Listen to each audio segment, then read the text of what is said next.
avec STM Transport Voyageurs. Une nouvelle façon de voyager.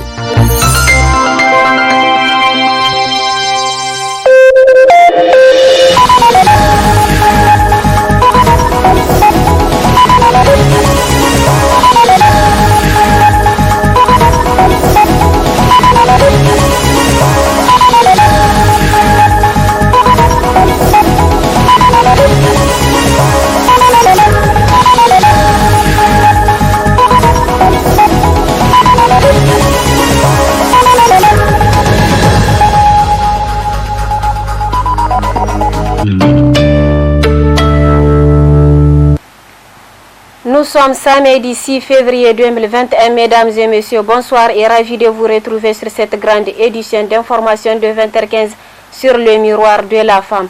Cela dit, pour les élections du second tour de la présidentielle, le parti Niger en avant a choisi de soutenir le candidat du PNDS Taraya Bazoum Mohamed. L'annonce a été faite ce matin lors d'une déclaration rendue publique au siège du dit parti. Suivons la teneur de cette déclaration avec le vice-président du parti Niger en avant. Après examen des projets de société des deux candidats qualifiés au second tour des élections présidentielles et mettant par devant tout l'intérêt suprême de la nation, considérant notre ferme volonté de servir le pays pour un développement durable et un Niger qui va de l'avant, considérant les grands défis auxquels fait face le Niger, y compris sur le plan sécuritaire, et conscient de l'impérieuse nécessité d'apporter des solutions harmonieuses, considérant notre attachement profond à la paix, à la quiétude sociale et à leur sauvegarde pour un Niger stable, seul gage pour la prospérité que nous voulons pour le peuple, le bureau politique national avec à sa tête le président du parti, Dr Abdallah Suleiman, soutenu par l'ensemble des délégations régionales, coordination, sections et sous-sections, décide d'apporter son soutien ferme au candidat Bazoum Mohamed du PNDS Taraya.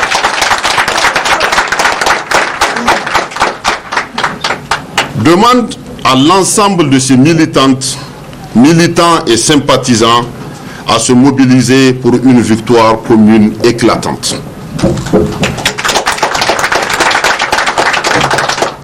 Demande à l'ensemble du peuple nigérien à œuvrer pour des élections apaisées, libres et transparentes, et prie le Tout-Puissant et Miséricordieux afin que la paix soit sur le Niger et sur son peuple. En cette période électorale, la jeunesse joue des rôles prépondérants dans la promotion de la paix et la cohésion sociale. Pour le président du Conseil national de la jeunesse, Ali Oumarou, la participation de cette dernière est encore importante dans tout le processus. Il est au micro de Rachida Abdelkader et Ibrahim Kantam. Quand vous vous référez au fichier biométrique, vous constaterez aisément que plus de 53% des personnes enregistrées étaient des jeunes. Donc naturellement, vous allez constater un engouement très fort lors des élections passées, les élections de décembre. Ça, c'est d'une part. Et d'autre part, pendant plus de 3 ans, au niveau du Conseil national de la jeunesse, nous nous sommes fortement mobilisés pour sensibiliser la jeunesse à s'intéresser à la vie politique. Parce que de tout temps, les jeunes se plaignent de mauvaise gouvernance, de manque d'emploi et de tous ces maux qui minent la jeunesse. Or, pour changer véritablement les conditions de vie et de travail de la jeunesse, il va falloir que cette jeunesse s'intéresse à la vie politique. Ce qui fut fait, puisque dans l'histoire du Niger, jamais nous n'avons enregistré autant de jeunes au niveau des élections locales, législatives et présidentielles. Et je pense que cet engouement va amener un véritable changement dans la gouvernance de notre pays. Le deuxième tour des élections présidentielles prévues pour le 21 février prochain se fasse aussi dans un climat apaisé, mais aussi qu'il y ait une forte mobilisation des jeunes, qu'ils partent en tout cas élire dans le calme, dans la tranquillité, en tout cas le candidat qu'ils estiment fera de ce pays un pays où il fera bon vivre, un pays où les jeunes auront suffisamment d'emplois, un pays dans lequel la question de la sécurité sera une priorité, mais aussi un pays dans lequel il sera bon à investir, mais surtout à investir pour les jeunes qui comptent entreprendre. Donc nous souhaiterons que ce pays, les jeunes ont compris qu'il nous appartient tous et qu'il n'est pas question qu'un jeune se retrouve, par exemple, en prison pour avoir voté correctement, mais aussi qu'on fasse en sorte que cette alternance démocratique qui s'est dessinée puisse se perpétuer encore et encore. Parce qu'aujourd'hui, le Niger est cité en exemple de démocratie. Il faudrait que la jeunesse en tire profit, que la jeunesse en fasse une priorité dans leur action quotidienne pour que le Niger demeure un pays où il fait bon vivre, un pays développé, parce que la question de voie de développement, je pense qu'il est révolu. Il faut que le Niger soit véritablement cité dans les pays développés dans les prochaines décennies. Du social dans cette édition, la Fédération de l'Union des femmes pour la filière oignon de Niamey a organisé ce matin au quartier Zabarkan une séance de salubrité. Quel est l'objectif de cette initiative? Élément de réponse avec Aïssa Adamou et Abdurraouf Dayabou. C'est dans le cadre de contribuer à l'assainissement de la ville de Niamey que la Fédération Union des femmes pour la filière oignon de Niamey a organisé cette séance de salubrité. Elles étaient nombreuses à se mobiliser dans le quartier Zabarkan de Niamey, munies des balais, pelles et des brouillettes pour cette opération. Malheureusement, force est de constater que malgré leur engagement, ces bonnes volontés manquent de matériel selon la présidente de la dite fédération. Aujourd'hui, on a pris l'initiative de faire une journée de salubrité. FIFA Nyalanta, Fédération des femmes pour la filière oignon de Niamey, Nyalanta. Donc Nyalanta, vous comprenez par Nyalanta, la salubrité, la propriété. Bon, on a fait ça dans le but de nous faire connaître. Et aujourd'hui, nous voulons remercier notre papa, celui qui s'occupe de l'oignon, ici au Niger et dans toute l'Afrique. C'est la voie là qui mène à Safi Niger Oignon. C'est pourquoi on a pris l'initiative de faire cette salubrité. Vous voyez, donc pour faire la salubrité ou bien la propriété, il faut commencer chez soi. Et chez nous ici, c'est le papa qui est sur la voie là. Vous avez vu la voie, il y a des trous, il y a des bosses. Et au moment de l'hivernage, la voie là est impraticable. On a fait une lettre, on a adressé au maire de la commune 3. Il m'a mis en équipe avec ses agents qui m'ont promis d'amener le matériel nécessaire. À ma grande surprise, aujourd'hui, je vois quelques brouettes, quelques râteaux. Je voudrais que vraiment cet acte-là continue. Cette bonne initiative interpelle l'ensemble de la population, en l'occurrence les autorités œuvrant dans ce domaine afin d'avoir un environnement sain, agréable et viable. Parlons à présent santé dans cette édition. L'errance des personnes en déficience mentale est devenue un phénomène qui prend de plus en plus de l'ampleur. Qu'en est-il de la responsabilité de la société face à cette errance? Suivant. Les personnes en déficience mentale errent en grand nombre dans les rues des quartiers et marchés. Le centre-ville enregistre un grand nombre important de ces dernières qui préfèrent passer les nuits sur les rues ou sur les grands carrefours de la capitale. Malgré la bonne volonté de certaines organisations intervenant dans ce domaine, certains malades mentaux optent vivre dans la solitude. Quand vous dites un malade mental, c'est quelqu'un en tout cas, sur le plan mental, il lui manque quelque chose. Nous appelons ça en tout cas une lésion mentale. Ça peut être dû en tout cas peut-être à un choc, un accident. Ça peut être dû à, en tout cas à des stupéfiants. Ça peut être dû en tout cas à une déception quelconque.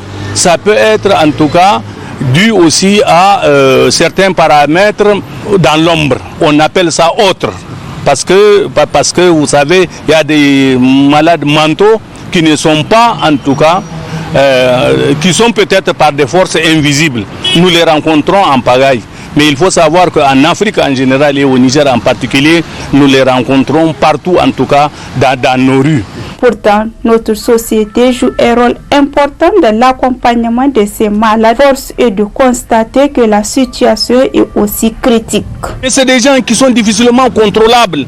Ils peuvent sortir et puis aller tout droit là où ils ont mis le devant sans tourner. Un malade mental peut se déplacer 10 km par jour. Et où faut-il le chercher? Un malade mental amené dans un centre spécialisé aussi, ce n'est pas tellement bon. Parce qu'il y a certains malades mentaux qui sont passifs, qui n'agressent personne. Mais quand on les amène dans des lieux de détention, tels que, je ne sais pas, un centre d'hôpital, quelque chose comme ça, ils deviennent en ce moment agressifs vu à l'environnement qu'ils ont trouvé. Là où encore ils sont, on peut dire, agressifs, c'est quand dans la rue, ils s'attaquent à une tierce personne, surtout aux femmes par exemple. Parce que et le cas de la femme, de la jeune femme mentale, maladie mentale, est dangereux. Parce que, vous savez, en matière de fortune, le cœur est déjà souillé.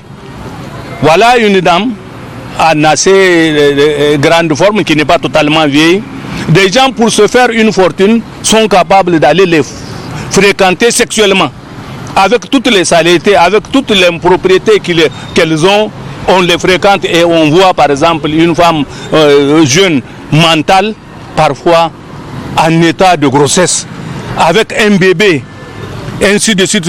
Et voyez, quand une femme mentale l'a séparée avec son bébé, c'est un grand problème, en tout cas pour la société. Mais parmi les malades mentaux, il y a des gens, il y a des super hommes, super gens mentaux. Qu'est-ce qu'on veut dire? Par exemple, aujourd'hui, vous pouvez quitter ici Niamey pour aller à Dosso. Vous allez voir un malade mental chargé de bagages que vous dépassez.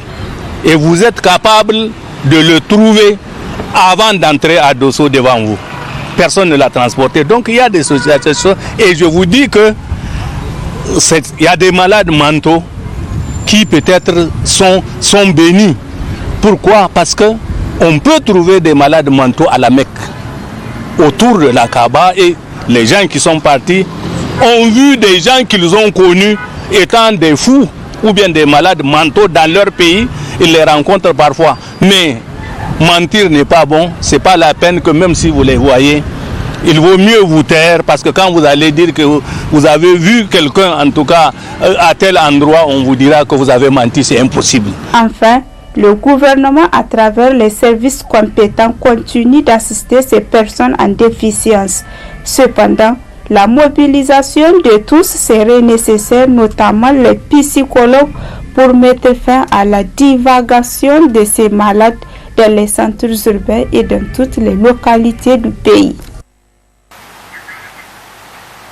Nous en venons à présent à la revue de presse hebdomadaire. Comme chaque semaine, Ralia Sami a parcouru pour nous des nouveaux journaux parus au cours de la semaine. Très bonne réception et bon week-end. Alliance électorale pour le second tour, un complot politique contre le Niger et son peuple, écrit en gros à sa une le journal Le Courrier.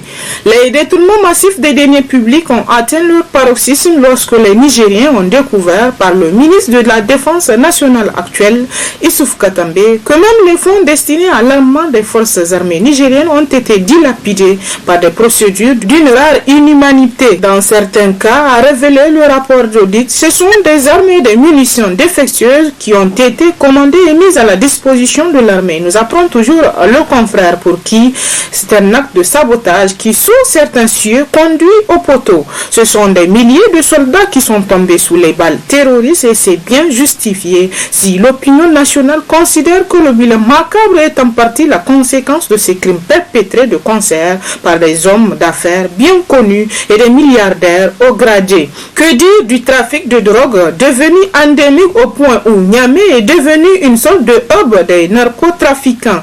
En 2018, le journal écrit que ce sont plusieurs tonnes de résine de cannabis qui ont été saisies dans le démantèlement d'un entrepôt à Niamey 2000, des tonnes de drogue aussitôt incinérées sous la direction de Bazoum Mohamed, alors ministre de l'Intérieur, sans qu'on ait montré aux Nigériens un seul individu compromis dans ce trafic.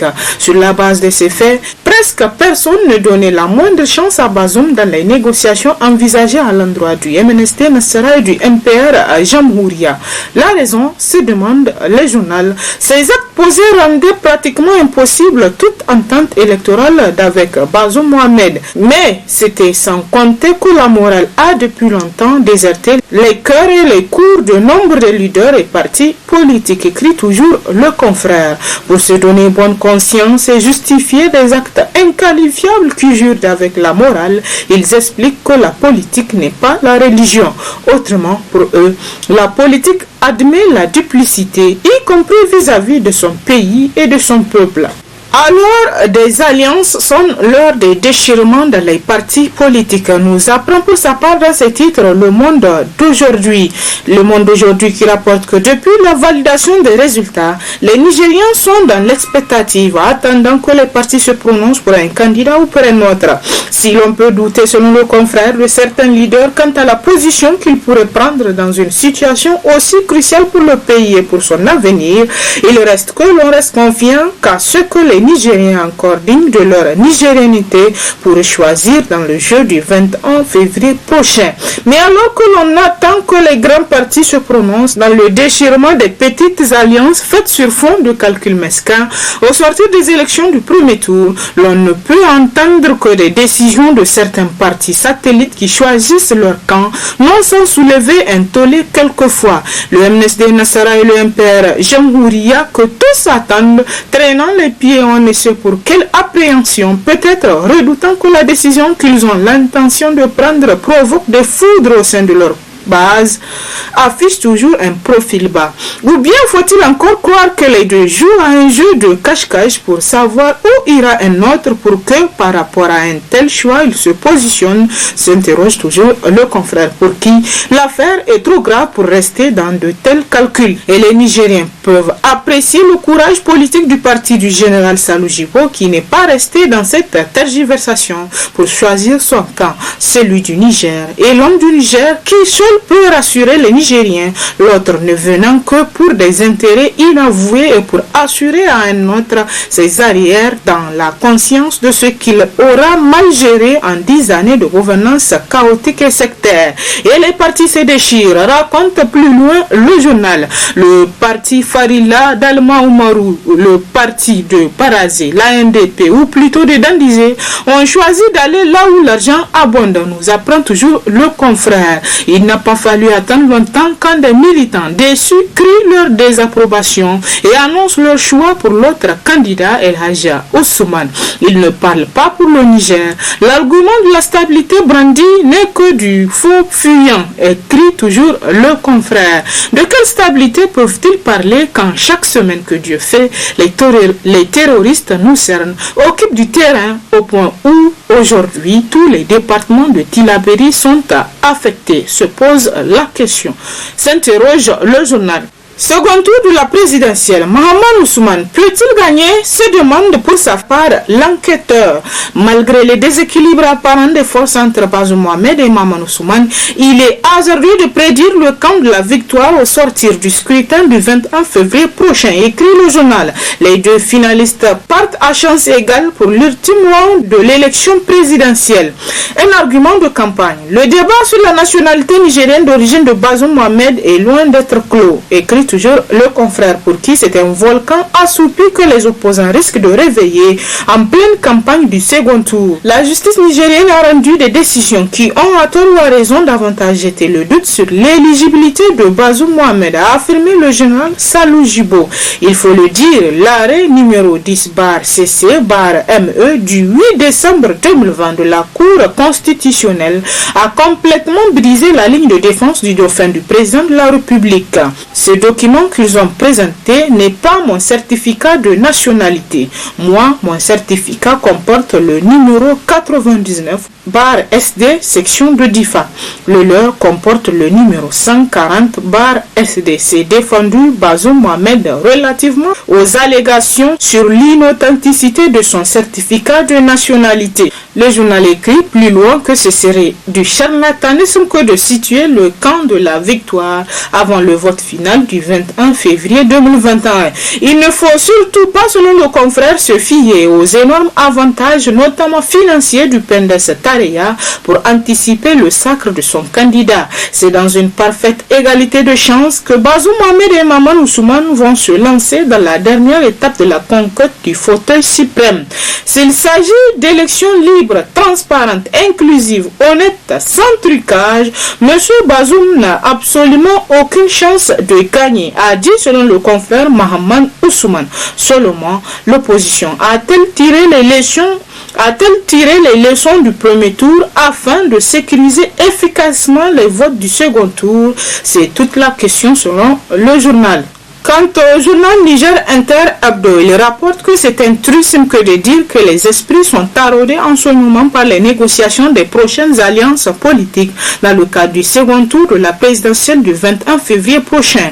Mais pour tout observateur averti, ces conventions ne sauraient faire abstraction de la réalité, notamment du contexte et des dynamiques politiques du moment. Pour ceux qui s'intéressent au jeu d'alliance au Niger, l'on retient que les vraies alliances, le ticket gagnant est toujours déterminé par le second tour. À l'épreuve des faits, les leaders politiques, ceux qui décident et engagent les partis politiques, ont tendance à mettre en avant les intérêts politiques de leur formation politique. Et c'est justement au second tour de la présidentielle que les états-majors des partis politiques jaugent de quel côté se penchent les intérêts du pays et ceux des partis politiques en question. C'est dire, selon le confrère, que certains bruits savamment distillés par certains vendeurs illusions ou marginaux au sein des partis politiques n'ont aucune emprise sur les décisions politiques qui incombent, en dernière analyse, à ceux qui financent et gèrent véritablement les partis politiques. Le manifeste des illuminés qui circule sur les réseaux sociaux n'est qu'un tissu de lamentation et de litanie de certains intellectuels qui ont perdu, selon le confrère, le sens de la réalité politique. Et c'est sous le titre « Second tour de l'élection présidentielle, le choix de la stabilité ». Puis depuis des jours, les Nigériens attendaient avec hâte de voir la tendance des alliances des partis politiques pour le second tour des présidentielles, rapporte dans sa parution le Nouveau Républicain.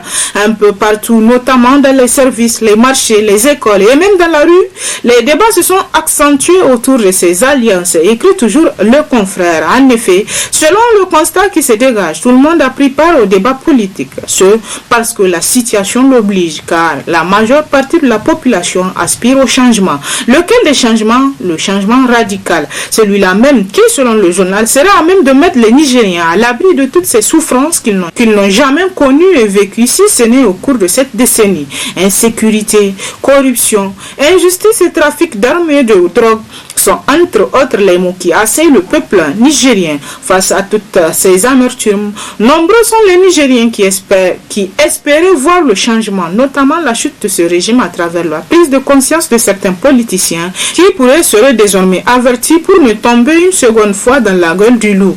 Juste après la déclaration des résultats du premier tour donnant lieu à un second tour, les agitations commencèrent quant aux alliances qui auraient lieu aujourd'hui. Après les déclarations faites par le MNSD et le MPR Jamhouria, dans lesquelles ces partis confirment leur soutien à Bazoum Mohamed, celle-ci semble, selon le journal, être terminée.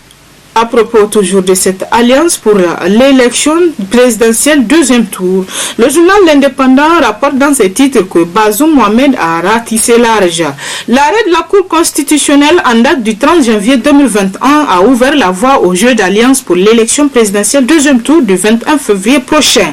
Dès dimanche 31 janvier, les formations politiques ont commencé à porter leur choix entre les deux candidats déclarés éligibles au second tour, à savoir M. Bazoum Mohamed arrivé en tête avec 39,30% et Mahaman Ousmane occupant la deuxième place avec 16,98%. Le choix s'impose entre les deux personnalités dont le premier incarne la continuité de la consolidation des acquis et le second qui est le symbole du changement selon ses partisans. C'est désormais ces des leaders politiques que tout divise jusqu'à leur programme de société que les Nigériens sont appelés à départager le 21 février 2021. Dans le cadre de leur lutte pour la conquête du fauteuil présidentiel, chacun d'eux souhaite ratisser large au niveau des candidats recalés pour le second tour et leur formation politique ainsi que le groupement des partis politiques. Du côté du candidat dit du changement, le journal écrit qu'il a enregistré le soutien des partis politiques dont le Modern Falumana, qu'il a soutenu d'ailleurs dès le premier tour, l'UDFP Sawaba, le Front de Rassemblement pour le Changement FRC, constitué de quelques partis politiques de moindre envergure, l'Alliance des candidats pour le changement ACC et bientôt le MPN Kishinkasa. Alors, le journal estime que la moisson a été maigre pour le candidat Mahaman Ousmane, qui pourtant espérait avoir le soutien de taille. Au niveau du candidat de la continuité et de la consolidation des acquis, le journal écrit que c'était une riée pour les partis politiques. Bénéficiant de le premier tour d'une soixantaine de candidats, Bazoum Mohamed a ratissé large. La moisson la plus significative est l'arrivée du MNSD Nassara avec ses amis de l'APR au nombre de 10 et le MPR Jamhouria et ses 37 alliés qui ont décidé de soutenir le candidat Bazoum Mohamed. Plusieurs raisons ont poussé ces deux formations politiques appelées aujourd'hui les faiseurs de roi à rejoindre le camp de la mouvance présidentielle, écrit toujours le confrère, qu'ils n'ont d'ailleurs jamais quitté depuis le lancement de la campagne électorale pour les élections générales de l'année 2020-2021. Puis à la une de la roue de l'histoire, perspective de deuxième tour de l'élection présidentielle, large convergence autour de Bazoum Mohamed. C'est reparti pour le second tour de l'élection présidentielle après plusieurs semaines de suspense dans l'attente de la proclamation des résultats globaux définitifs par la Cour constitutionnelle. Cette dernière a livré, selon le journal, la teneur de son arrêt le 30 janvier 2021 sur l'élection présidentielle du 27 décembre 2020. La Cour constitutionnelle confirme qu'il y aura un second tour qui opposera le candidat du Parti nigérien pour la démocratie et le socialisme PNDS Tareya, Mohamed Bazoum, et le candidat du renouveau démocratique et républicain RDR Tchenji Mahaman Ousmane. Le premier a enregistré 1 879 629 voix, soit 39,30% contre son principal challenger qui recueille 812 412 voix, soit 16,98%. Ainsi, l'arrêt de la Cour constitutionnelle du 30 janvier 2021 ouvre, selon le confrère, la voie à la course aux alliances dans la perspective du second tour de l'élection présidentielle prévue pour le 21 février 2021. Et à l'allure où vont les choses, le journal estime qu'une large convergence s'annonce pour Bazoum Mohamed qui jouissait dès le premier tour du soutien d'une cinquantaine de partis politiques, distançant son challenger de plus d'1 million de voix. Et c'est l'essentiel de l'actualité à travers les journaux cette semaine. Très bonne lecture et à la semaine prochaine, Inch'Allah.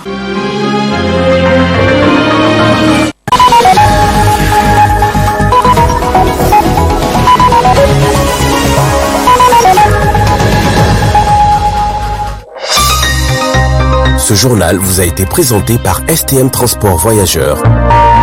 Une nouvelle façon de voyager.